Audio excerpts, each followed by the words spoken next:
Hey, this is Erica with Navigating Life with Erica. Thank you for coming to my channel.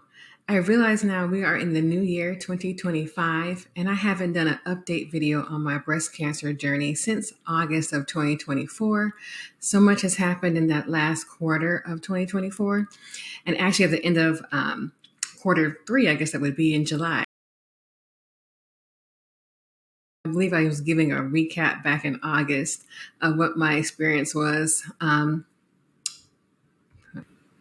So in my last video, I had did a post-op review of what my results were after I had my mastectomy, and where I learned that I was actually had triple negative breast cancer. And then after that, I did a short. Hopefully, I'll take it out. It's a really good 60-second story that I did that tells my journey in 6 months. And it was pretty impactful, I think, for 60 seconds. So I'm going to link it, or I'm going to tag it somehow in this video so that we are able to see that short. Pause it, read the little descriptions I made, because I had some amazing doctors, some amazing supports there in Greensboro, North Carolina, that I would recommend to any and every woman there as they begin their journeys, where it's this overall preventive maintenance for mammograms, where to go. Then if you do get breast cancer, where to go for those support materials like bras and camis and all those things that's covered by insurance for those who have breast cancer. So check out that story. But that's what my last communication was with you all back in August. And so as you can see there, on July 29th of 2024, I had my breast reconstruction. So just to give a recap for those who have not seen my previous videos, I was diagnosed with breast cancer in December of 2023. They had found a couple lumps, actually those small lumps in my left breast. And thankfully, I had some great surgeon there in Greensboro. And we had just decided, instead of doing a lipectomy of those little small tumors that were kind of spread out, is to go ahead and do a simple mastectomy and take the full left breast. So I did that surgery in February of 2024. And then in May, or actually April of 2024, I began radiation. And that was a 6-week process, every day, Monday through Friday. So I had, I believe it was 22 or 24 rads. I can't remember now. It seemed like it was like ages ago, but I had 24 rads, or maybe 26 rads of radiation. And that ended in May. And then I enjoyed some summer. Me and my husband, we did our first cruise together on the Carnival of Valencia. I also have shorts and video about that too. So check out my travel playlist to see details about our trip to, it was in California, and seeing the Mexican Riviera on the Carnival of Valencia. No, not Valencia, Firenze, back in July of 21st. So right before I had my reconstruction surgery, I was in California on a cruise.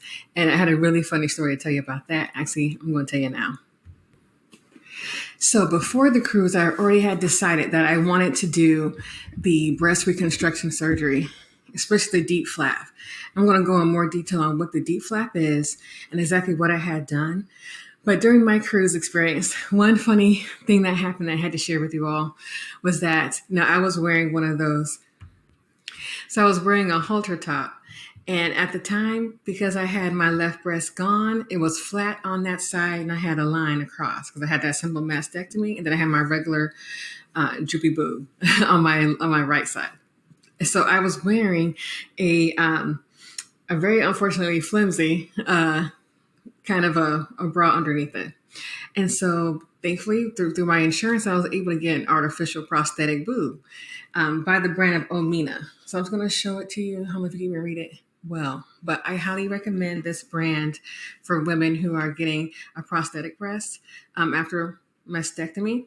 But the funny thing was, because it wasn't secure in that bra that I had on, we were at our nice specialty dining place, and I had got up from the dinner after we having a great meal, and my boob fell out my shirt, like on the floor. Like, this is my prosthetic boob. Just to give you an idea of what it looks like. And prior to the surgery, my breast was actually a 36 triple D. So they're definitely pretty full breast. So that this was my prosthetic one to try to help even out my right side that I did not do anything to at the time of mastectomy, and my left side being completely flat. So this would go inside my bras, my tank tops, my different things. Here's how the back looks, just to give you an idea. And it feels so natural. Like, look at this, like You can squeeze it and pull it. Like, this is definitely a great alternative for those who may not want to do a breast reconstruction surgery. Many thousands, hundreds of women do this. But after that experience, I had my boob fall out. I was like, oh yeah, I'm ready to get this surgery. And not only that, I had a lot of, fat. Like when I had an apron belly, as they say. So I had an apron belly, no hangover, those kind of things. So I was like, yeah, take this fat, give me a new boob, and I can go on with my life as normal. Is what I initially thought. So I was on YouTube. I watched so many videos of other women who had the DIEP flap, and I'm going to give you my real experience with the DIEP flap because I know I appreciated all the real experiences that I saw on YouTube about this procedure. So you may be wondering, what is the DIEP flap? What does that mean? And all those things. So it's DIEP. That means deep inferior epigastric perforator. So this is a vein that's in our abdomen that they connect to our chest to keep the boob or the new fat that's there alive and blood flowing through that area. And so that's why it's called a DIEP flap. So they're taking that artery or that and that fat from your abdomen to create a boob with the same scars and the cuts that you may have already had from your mastectomy to make a new, very much so lifelike feeling boob. And they go from there. So with this procedure, I had a wonderful doctor here in Jacksonville, Florida, Dr. Desai. So it's Ankit Desai. He's with the Baptist Health South network. He's like one of the top rated doctors to do DIEP flap reconstructions.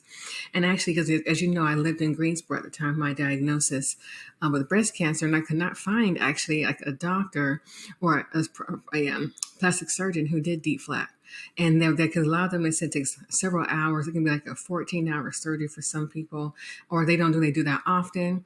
They often want to push you towards, I don't want to say push, but they encourage or say go for like the one with the expanders and an implant. But to me, it's like with implants, they got to get changed out every 10 years or so. So it's additional surgeries you have to do. With the DIEP flap, it is intense. It is a long surgery process, but it's like a lifelong thing. So it's done. Like, this is my skin, my body fat, and it made the breast. So that's why I decided to go that route. And in order to find the best doctor who could do it for me, I came back to where I used to live in Jacksonville, Florida, and had a procedure done here. And when I tell you that he was absolutely excellent, his team was excellent. I can't praise them enough for how they did my surgery. But the actual experience of it post, it was a hard. So here comes the real deal on what it is like with the DIEP flap and the recovery. So after surgery, looking at this picture, the one on top with me with the jacket, that's surgery day. Hopefully you can somewhat tell that my left side is completely flat in that picture. That picture below that one, that was like I said, that's pre-surgery. That was like at 6 a.m. in the morning. The other picture of me below, that's me post-surgery that same day. So I cannot say that's the next day. That's the next day. So that's my at the hospital the next day after surgery. So that's that. But that was at Baptist Hospital. So when I got there, they checked me in. Wonderful nurses. They were able to find my vein very easy. I'm one of those people who have I got those thick.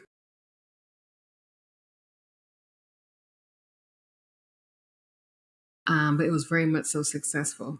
And so what do you see now in front of you? In the middle is my post-op surgery that was 2 weeks out. So as you can see, I'm going to point out some things that I see and I may want to do in the future. But the days leading after the surgery was, I don't like to say hell, but it was hard. It was definitely hard. It was like having to learn how to walk again, because this is a cut from hip to hip on your body. And I never had a C-section. I had one child. I was able to have natural childbirth. So I don't know what it's like being cut. That was my first time being cut in that way. It was from hip to hip all the way. So in looking down when I woke up, I couldn't believe how flat my stomach was, because I had a big stomach, I had an apron belly and all those things. So I was like, oh my God, my stomach is flat. I can see my pubis mound. Okay. I can actually see it. I couldn't see it before. I knew it was there. I had to lift it up, you know what I'm saying? But I can actually see it and looking down. So I was like, wow. So that's one that's like, so like that kind of like, it's amazing. Then I looked at my chest. I was like, oh my gosh. And one thing I noticed like off rip though was like the breasts were not even. They're like, oh, it's swelling, it will go down, all those things. But I'm like, my boobs don't look even. It wasn't exactly what I had envisioned what it would look like. But it's like, you know what? I'm here. I got a flat stomach. I got a tummy tuck out the deal. Thank you, breast cancer. Okay. So, I always try to find a silver lining in life. So I'm like, okay, I got this flat stomach. I'm a whole new girl. But then I had to actually get up out the bed. And that was absolutely horrible that first time. I had to go through physical therapy the first 2 days because I was in the hospital for 3 days. So to be able to walk and try to transfer to the toilet. And Lord have mercy, it's like a different thing where you're not able to wipe yourself. Like, honestly, that's not the absolutely worst thing when you have to do that because no one's going to wipe you the way you wipe yourself. Let's just be real. And for that first week, I really could not hardly do it myself. Like for the first 4 days, I definitely could not do it myself. So at the hospital, I had the nurses to help me do that. When I got home, I actually went home to my sister's home so she can help take care of me. And she did a great job. I'm so thankful because I'm not sure it's not an easy patient when someone has to clean your butt, help you take a bath, all those things. So I just want to be real with people on this DIEP Flap is that you will need support. There is no way you can do this on your own coming home and not having support. And those who don't have support, God, I'm praying for you and bless them and pray that you have some kind of support you can call on because you're going to need it, especially post-op for that first week. I would say about the second week, I was able to start moving around a little bit. I came back home to my house. My husband was able to help me. I think like most women too, it's like, even though you have a spouse or a partner who's there, you don't want them cleaning your butt. That's like the worst thing. So thankfully I had a sister. My aunt was there to also to help me to get through the post-op for that first week. And then that second week you see here, I was really starting to feel good. I began to wear the fajas to try to help with that, maintain the flat stomach that you see that I got out of the deal from that fat going to my boob. But one thing, as you can see kind of obviously too in the picture that was my outcome, that my breasts were still uneven. And this is something that many women do think through. It's like, do I want to do a double mastectomy or do a single mastectomy? You have your natural boob and then your other boob, and they may never be even again, right? Unless you want to do some multiple surgeries. That's just the real. So as you see, my right breast did get a lift and reduction to try to somehow even out, but it still has I would say to me, it's like an inch or so. Bigger, if you will. So this is how it end up being for me. But what you do see is that you still see the radiation burn. Now that's a radiation burn you see. That's how you know that's the breast that had the mastectomy on from that there. And actually here I am now in 2025 and I still have some radiation burn. I don't know if you can see it a little bit here. Yeah, you still see the panel there. So yep, I still have that. Now, as far as the boobs there, I think they somewhat evened out. I'm going to show you off a little bit. They somewhat have seemingly even out, especially when I wear different tank tops and shirts. No one will know. No one will know unless I tell them that I had this procedure, I had breast cancer, and they're not my natural boobs. So I'm so thankful for that. So I feel like over time and as I heal, I lose weight, I work out, they'll begin to some way even out because I don't plan to do another surgery, even to help even it out or things like that. I'm pretty content with what I have. I'm grateful that I don't necessarily have to wear that prosthetic anymore. I now have my own body fat to use to make up my breast. So in short, I guess, that was my experience with the DIEP Flap.